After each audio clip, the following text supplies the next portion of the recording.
الله الرحمن الرحيم الحمد لله الملك الحق المبين الصلاة والسلام والتحية والإكرام على أشرف نبينا وخاتم المرسلين سيدنا ومولانا أبي القاسم محمد اللهم صل على محمد وآل محمد وأهل بيته الطيبين الطاهرين المعصومين المظلومين أما بعد فقد قال الله سبحانه وتعالى في محكم كتاب المبين إنما يريد الله ليذهب عنكم الرجس أهل البيت ويطهركم تطهيرا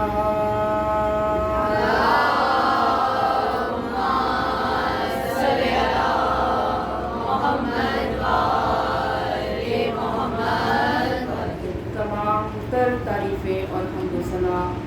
یقیناً اسی ذات واجب و واحد کے لیے جو کل عالمین کا خلق کرنے والا ہے، جو بڑا مہربان اور نہایت رحم کرنے والا ہے،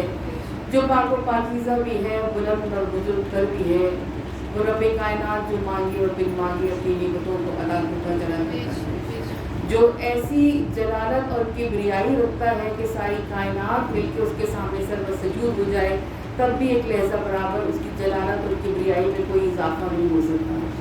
جو ایسا جلالت اور کبریائی کا مالک ہے کہ ساری کائنات مل کے اس کی خدائی کی منکر ہو جائے، تب بھی اس کی جلالت اور کبریائی میں کوئی کمی واقع نہیں ہو سکتی۔ وہ رب کائنات جس نے بغیر کسی مثل اور نمونے کے دیکھے ہوئے اس کائنات کو خلق کیا، وہ رب کائنات کی جو اس وقت بھی سمیع تھا جب کائنات میں کوئی آواز سنائی دینے والی نہ تھی، جو اس وقت بھی بصیر تھا جب کائنات کو کوئی شے دکھائی دینے والی نہ تھی، وہ رب کائنات کی جو بے انتہا محبت کرتا ہے اپنی مخلوق سے، اور مخلوقات پہ اس نے جس کو اشرف المخلوقات قرار دیا، جس کو اس نے کہا کہ یہ میری بہترین تخلیق ہے، وہ انسان ہے، اور اس اپنی بہترین تخلیق کو بہترین راستے پہ رکھنے کے لیے اس نے بہترین کتاب بہترین رہنماؤں کے ساتھ کل آپ کے سامنے موضوع گفتگو کا جو آغاز کیا تھا شاہراہ جنت اور شاہراہ جہنم، اور یہ ہم نے ڈرائیو کہاں سے کیا تھا؟ اس سے پہلے کہ میں آپ کو ریکیپ کل کی مجلس کروں، کیونکہ بہت سے ہماری خواہران کل شامل نہیں تھیں، تو ایک بریف ریکیپ بھی کل کی مجلس کر دے دوں گی، اور کل کی مجلس میں جو جو نکات رہ گئے تھے ان کو بھی میں آج کوشش کروں گی کہ ان کو کور کر دوں۔ یہ جو میں نے ڈرائیو کیا ہے اس کا موضوع شاہراہ جنت اور شاہراہ جہنم، قرآن کی وہ سورہ کہ جو ہر نماز کی پہلی 2 رکعتوں میں پڑھنی واجب ہے، جس میں رب کائنات نے انسان کو ایک بہت ہی اہم دعا کرنے کا طریقہ سکھایا ہے، یعنی پورا سمرائز کر دیا پورے دین کو۔ جب بندہ رب سے یہ دعا کرتا ہے کہ پالنے والے تو ہمیں ان کے راستے پر چلا جن پہ تو نے اپنا انعام نازل کیا، ان کے راستے پر نہیں کہ جو گمراہ ہوئے اور جن پر تو غضبناک ہو، یعنی تولا اور تبرہ دونوں شاہراہ جنت پر ہمیں چلا، شاہراہ جہنم سے ہمیں بچا۔ اور اس نے سورہ دہر میں یہ ارشاد کر دیا ہے کہ اچھائی کا راستہ برائی کے راستے سے الگ ظاہر ہو چکا ہے، اور اس کی بھی بہت سی مثالیں پیش کی جا سکتی ہیں، لیکن جو سب سے بڑی مثال ہے کہ جب اچھائی کا راستہ برائی کے راستے سے الگ ظاہر ہو گیا، وہ کربلا کا راستہ ہے۔ یہ جو دعا ہے یہ ایک روحانی سمت نما ہے، انسان بیسیکلی ایک روحانی مخلوق ہے جو اس جسم کے اندر رہتی ہے ایک وقت مقررہ پر، وہ روح ہے کہ جو ہماری پیدائش سے پہلے بھی موجود تھی اور ہمارے دنیا میں جانے کے بعد بھی موجود رہی، تو انسان بیسیکلی تو ایک روحانی تخلیق ہے۔ کل کے ریکیپ کو دینے سے پہلے جو آج میں جس نقطے کو آپ کے سامنے بیان کرنے کی کوشش کروں گی وہ یہ کہ ہر چیز کی ایک نالج ہوتی ہے اور ایک اس کا کانسیپٹ ہوتا ہے۔ ہمیں نماز کی تمام شرائط پتہ ہوں،